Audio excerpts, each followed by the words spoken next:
So we're going to the city of Divinity's Reach, and Divinity's Reach is the capital of the humans. Each race has its own capital.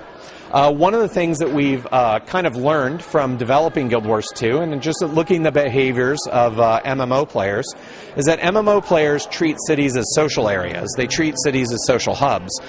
They like to go to cities to kind of relax, get away from the regular pace of the game, talk to people, random strangers, friends, take off all their armor and stand around in the middle of the street, dance emote, all of those things that players like to do. And so we figured, if that's the sort of thing that players want to do here, we should build a city that facilitates that as much as possible. The filth, the crime, the danger. It's nothing like the Grove. So one of the things we've done, and a few of the things we've done to help facilitate that, is we want to make this just a cool, fun place to hang out. And so we've got a lot of, those little scenes like you just saw there in the city, a lot of NPC life. We go to great lengths to make our cities very inviting, very beautiful, very cool places to hang out. The other thing that we do is we have these things called activities scattered around the city. And what activities are is you can think of them as kind of mini-games that happen outside of the regular flow of gameplay. We're going to pass one on our right over here, which is a shooting gallery. And so this activity is for any players of any level. A level 2 player could come do this. A level 80 player could come do this. This is kind of just, hey, try to beat the high score. Nothing super serious. Just a really good way for players who, maybe want to change a pace in their normal gameplay. Maybe, want to just kind of relax and hang out in the city. This is a good place for them to do that. And we have a variety of activities around the different cities. So this city in particular also has another activity that is a bar brawl, where there's a bar that has kind of a perpetual brawl going on. Players can go break chairs over each other's heads, break bottles, drink, all of that sort of thing. So we're going to head up on to the upper city now. We've talked enough. I'm pushing this through, Minister, with or without you. And as you can hear, the upper city is where kind of the ruling body of Divinity's Reach resides. We have the Queen's Palace up here. We have the Ministry, who are our politicians and our lawmakers, and you can often hear them talking about politics and local affairs, that sort of thing. And I wanted to come up here to, again, talk about our art a little bit. So Guild Wars 2 is not a game that relies on a lot of technology and big system requirements to look good. We rely on the skill of our artists and in giving them the freedom to kind of imagine really fantastic things. We know that a big reason why people play MMOs is to see things that they can't see in normal life, to kind of get away from things. Kind of get away from that normal, day-to-day. And so we allow our artists to kind of create these really fantastical vistas.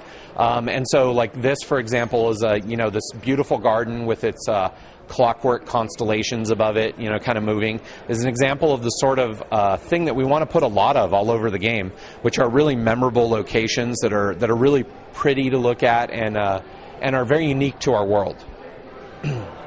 So now we'll kind of continue on. We'll go to, actually, let's open up the map and take a look at the city.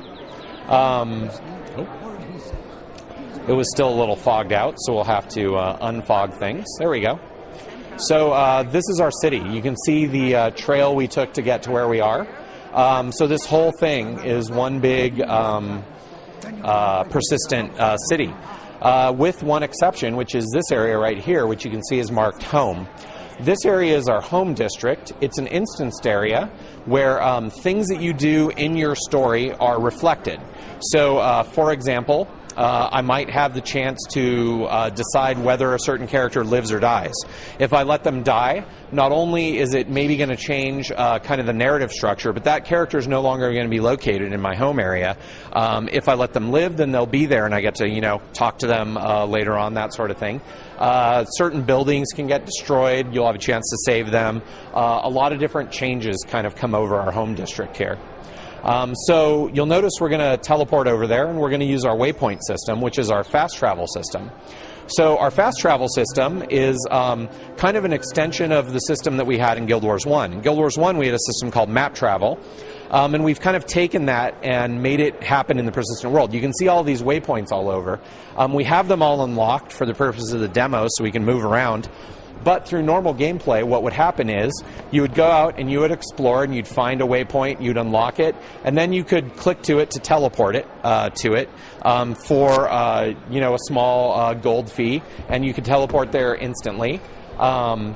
And so one of the things we want to try to do with this system is to really make it so that it's not a pain in the butt for players to play with their friends. They can get to places they want to go to easily. We don't want to force that kind of running through the world onto players who don't really enjoy that sort of thing. For players who do enjoy kind of traveling by foot and looking at the sights and all that, they're free to continue to do that. So we'll enter our instance. So one of the things that we've talked about is kind of how different the branching stories are. And this is one of the first places where you'd really feel that. So if we had chosen that we were a noble, I talked about our friend Lord Farron, who's kind of a character. He would have chosen to thrown us this kind of grand party with all these other nobles, and we would have come into this area, and you would have seen, the place is all decorated. There's, people drinking and dancing and entertainers and all that sort of thing. Had we chosen to be from the streets, we would go to our little alleyway where we live, and we would have found that our friend Quinn, who belongs to a gang that we also used to belong to, is in trouble with that gang and needs our help. Keep walking. You ain't a friend of Big Nose Ted. In this particular case, what we have is the inn that's owned by our friends Andrew and Petra, and we find that there are some ruffians here causing problems. Hey, watch it! You almost spilled my drink, and I almost had to mop it up with your face. I need to start bringing a big dog to work. So Petra has the starburst over her head, which indicates that you can continue your personal story by talking to her. For the demo, we're going to stop right here for the human section, and we're going to go play a char character and see what that's like.